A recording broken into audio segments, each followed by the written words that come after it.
Well, welcome everyone, and thanks so much for joining us today. We are in our final week of a series about the Proverbs called Walking in Wisdom. If you missed any of this series, check it out in the archives. I had a firsthand opportunity to just use the Proverbs just this morning, actually. I was at home, and my wife and I, we have this microwave, and it's on the corner of our counter in our kitchen. And I always set it's right by the door as you leave. And so I'll set things on the counter right in front of the door of the microwave. My lunch, my phone, my wallet. And Barb will always say to me, can you not put those things in front of the microwave door? Because whenever I push the button, the door will open and it'll knock things off, or I need to move things. So I really try and be aware of that. But the last couple days, for some reason, I failed. And so this morning I had a bunch of stuff there, and she looked at me and she said, can't you just put that stuff somewhere else? Well, instead of responding, I reacted. And of course, then we had some back and forth, and we stopped and we realized that, it's not worth it. And there were apologies that were exchanged, and everything was fine. Well, 5 minutes later, she's in the other room listening to her Bible on her phone like she does every morning. And she was listening to the proverb of the day. And I heard this proverb loud and clear. Proverbs 20, verse 3, avoiding a quarrel is a mark of honor. Only fools insist on quarreling. Wow, was I humbled, because I thought to myself, if I had just responded and not reacted, and it just hit home the fact that Proverbs are timeless. No matter what stage of life we are in and moment of life we are in, they are very applicable. One of my earliest recollections of the Proverbs in my own life would have to date back to when I was in my teens. I didn't know much about the Proverbs, don't even know exactly where this came from at the time, but this simple phrase became really important in helping to shape some of my thinking and choices in life. The fear of the Lord is the beginning of knowledge. From Proverbs 1:7, the fear of the Lord is the beginning of knowledge. In the middle of a time of life when I was faced with daily challenges of choosing right or wrong, I needed something simple, strong, and easy to remember. That phrase was planted in me and has stayed with me throughout the years. And all of the Proverbs have been a reliable go-to for me whenever I've looked for help and guidance. Well, the Proverbs are timeless, and it's amazing because they're found in the Old Testament in the Bible right after the Psalms, and they're thousands of years old. And yet we can access them today, and they're still as vibrant and useful as thousands of years ago. And of course, we can access the Bible in many different ways now. But I'll tell you what, 40 years ago, this was the main way to access the Bible. And this Bible is really special to me because this was a gift from my wife for our very first Christmas 40 years ago. We were newly engaged. We were planning a wedding for the following May. And I personally was in a time of life where I was beginning to discover more and more what it meant to really follow God. And Barb knew that I needed a really good instruction manual to do that. And so she gave me this Bible. Well, this Bible became really important to me. I took a lot of notes in it. I recorded a lot of personal observations as well. And I found that in this Bible, I have two places that seem to be really well used. One is the book of Romans in the New Testament. I spent a lot of time in Romans because it was a really strong reminder to me of God's love through the person of Jesus Christ. And no matter what I would do in life, be it right or wrong, that God's righteousness would always be my victory. Romans 8:1 became an important verse to me. There is therefore now no condemnation for those who are in Christ Jesus. But the other place in this Bible that has been well worn is the Proverbs, because through every season of life, the Proverbs, they've been there to provide wisdom for walking through life. All of us are traveling through different seasons of life, yet no matter what season we might be in, the Proverbs, they're always applicable. Think about the season of life for a moment when you are young. You might still be young, immature, inexperienced. You're establishing your steps, learning how to walk through life, and the Proverbs become like a manual of how to do that. In Proverbs chapter 1, verse 8, it says, "My child, listen when your father corrects you. Don't neglect your mother's instruction." A simple but true reminder for someone traveling through an area of life where someone else's trusted experience and advice can be the key to finding proper direction and sure-footedness. Because how often do we say this? That person doesn't know anything. Why would I listen to them? Especially when we're young, right? The verse just mentioned, when taken seriously, is telling us in those moments that we would be stupid not to listen. The guidance of a parent or a wise older person, it is important and it is invaluable. And then, as you begin to walk strong and steady through life, it's easy to slip off of the path. You become proud or almost too sure of the steps you are taking. The Proverbs then can be helpful to remind a person about humility, steadfastness, and protecting one's vulnerability. In the 4th chapter of Proverbs, verse 23, it reminds the reader about the importance of not letting down your guard. It says, "Guard your heart above all else, for it determines the course of your life." I remember in the middle years of my life, my marriage and my family were young. My career was young but blossoming, and I had plenty of opportunities to be distracted by things that would take me off of the right course. The Proverbs were very helpful in setting me back in focus. They helped to guard my heart and keep my focus pure. I think about this. I had insurance for my car. I had insurance for my health and my home. My family was protected in that way.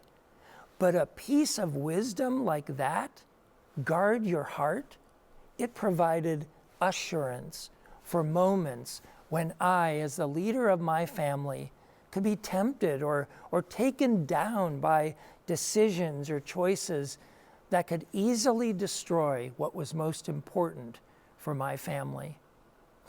Having some go-to proverbs was a huge help in those years. It continues to be to this very day, like this one, which is useful for any season of life. Trust in the Lord with all of your heart. Do not lean on your own understanding. In all of your ways acknowledge Him, and He will make your paths straight. This is sound, strong, and steadying wisdom that every single one of us, we can rely on throughout various times in life, but especially when we might have a tendency to veer off of the best course for our lives. Well, now that I'm in a later season of my life, the Proverbs serve as reminders that I need to continue to pursue the path that God began to establish in me years ago. I need to continue to move forward and keep growing. That verse I just read is one that will stand the test of time and can follow us through every season of life.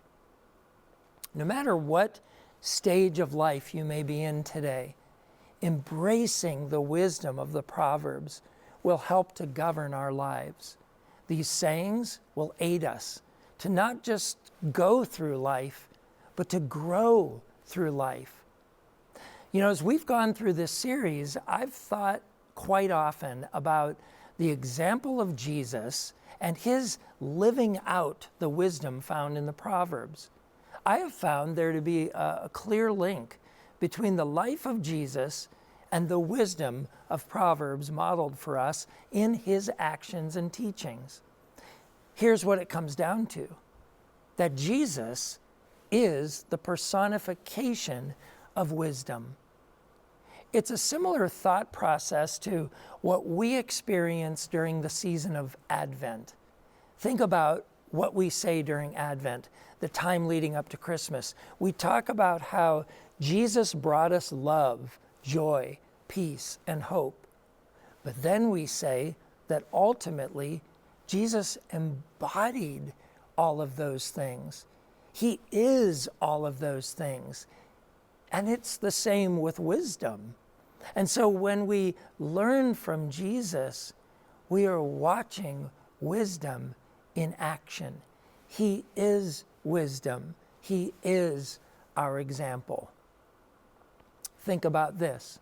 Proverbs 4:7 says, "The beginning of wisdom is this: get wisdom, and whatever else you get insight." This is the place to start. How? Well, just do it. Nike had it right. Don't wait, don't waste time, don't waste energy. Just get wisdom, and with that will come insight. The implication of this is that the opportunity is timeless.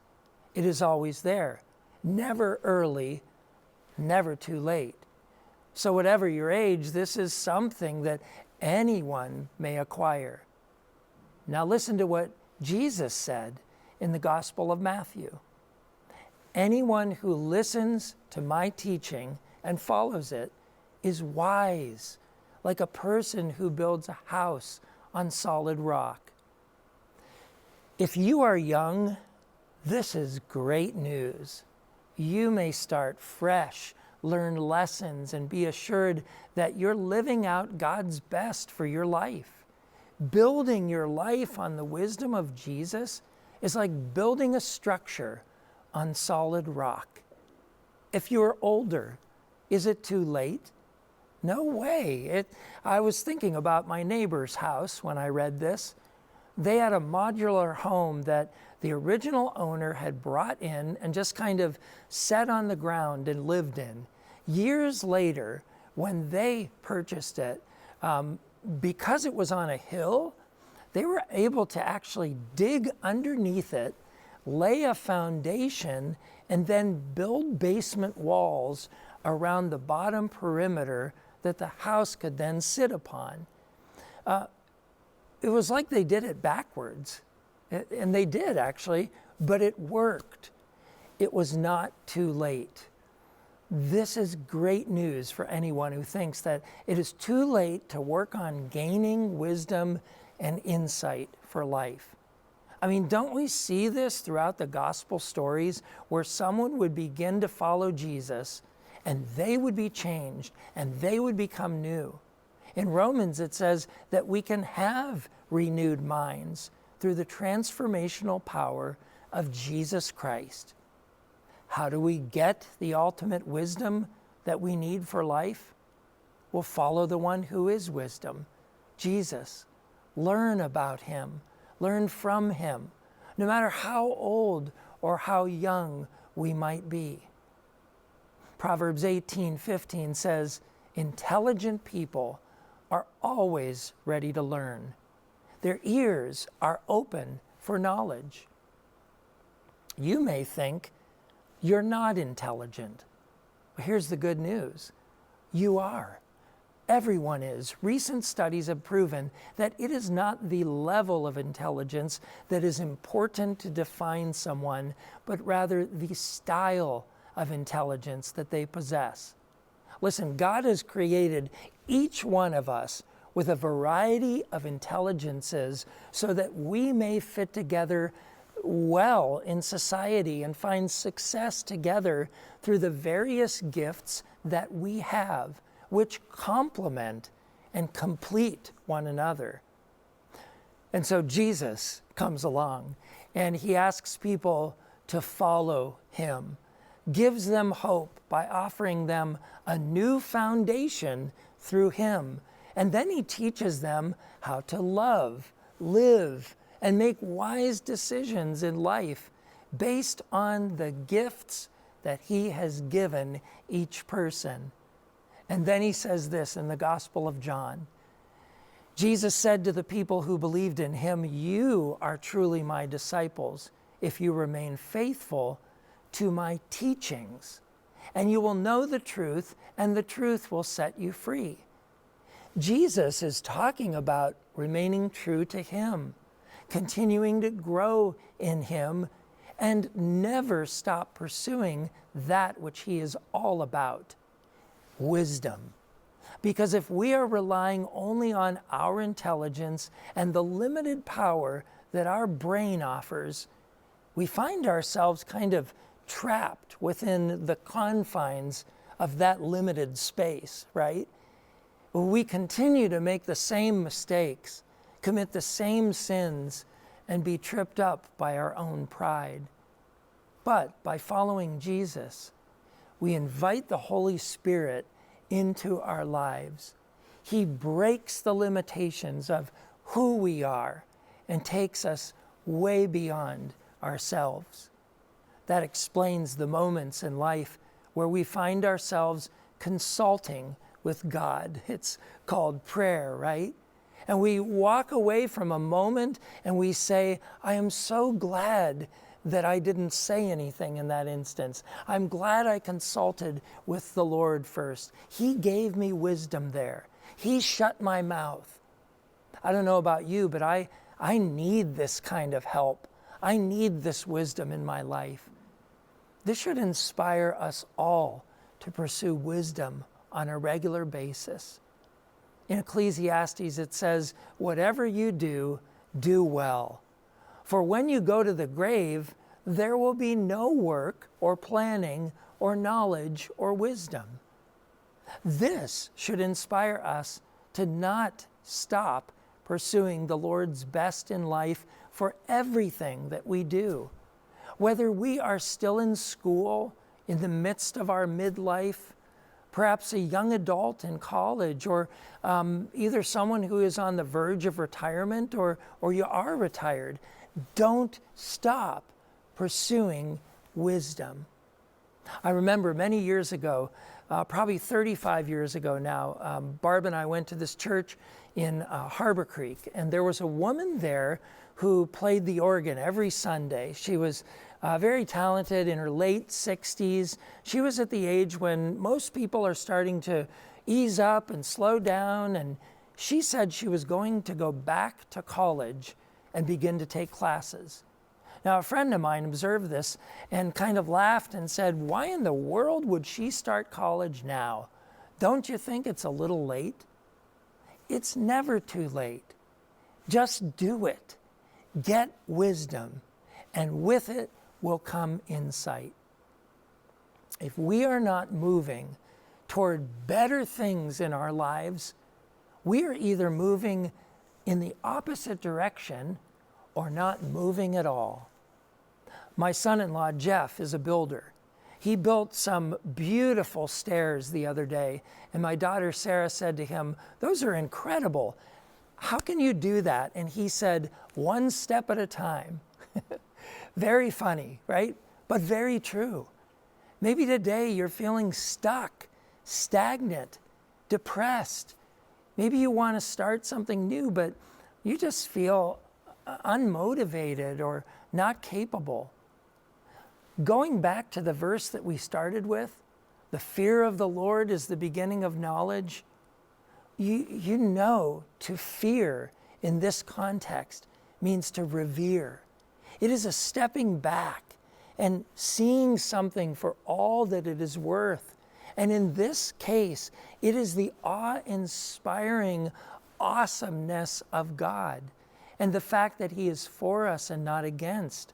So if you're stuck today, maybe the first step is to stop and see our God for all He is, great and big and capable of leading you forward to a better place in life, a place that is filled with supernatural knowledge and wisdom.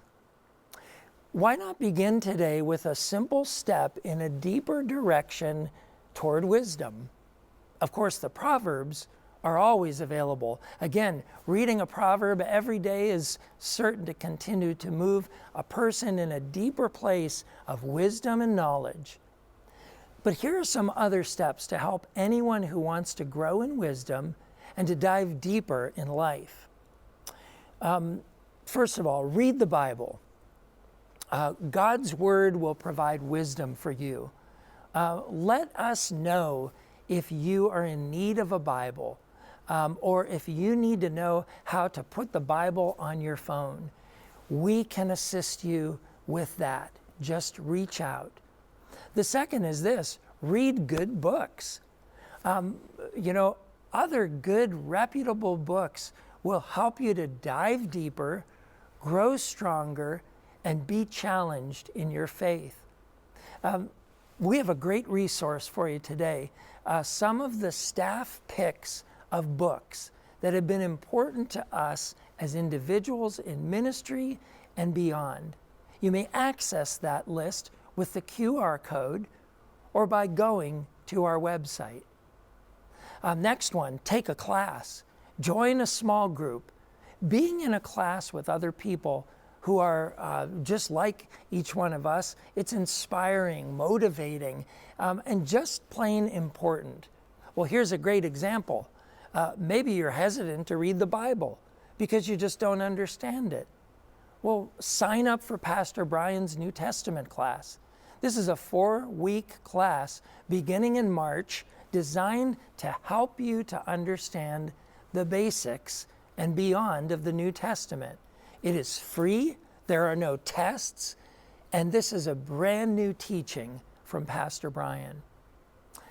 Finally, find someone to mentor. Often we are trying to find mentors, but why not find someone whose life you can encourage and influence? This is a great way to grow. When we are responsible for someone else's growth, and we're also teaching them, we will learn so much. Now, if you're interested in doing something like this, just reach out. We can help you to begin to become a mentor. As you continue to walk through life, may the Proverbs be a big part of your walk, so that as you walk, you will be walking in wisdom. And as we do that, let's remember these words from Proverbs 4:13. Take hold of my instructions. Don't let them go. Guard them, for they are the key to life.